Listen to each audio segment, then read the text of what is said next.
森林哪来乡农会举办着木瓜冰鉴。讲今年木瓜平均的甜度拢达到13度到14度，农会嘛特别来举办着木瓜创意料理的比赛，要让大家知影上好的木瓜伫咧哪内。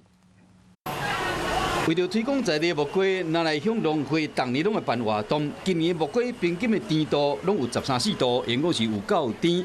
另外，为了推广有限土地，加保障消费者，农会将产销履历加有限土地耕作嘛摕来做伙拍分数。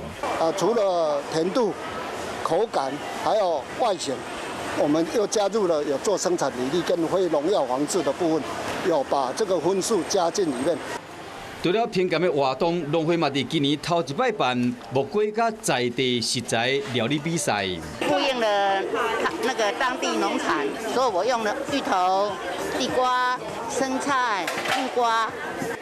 农会希望讲，应将在地品质上好的农特产品推广给全台湾的乡亲。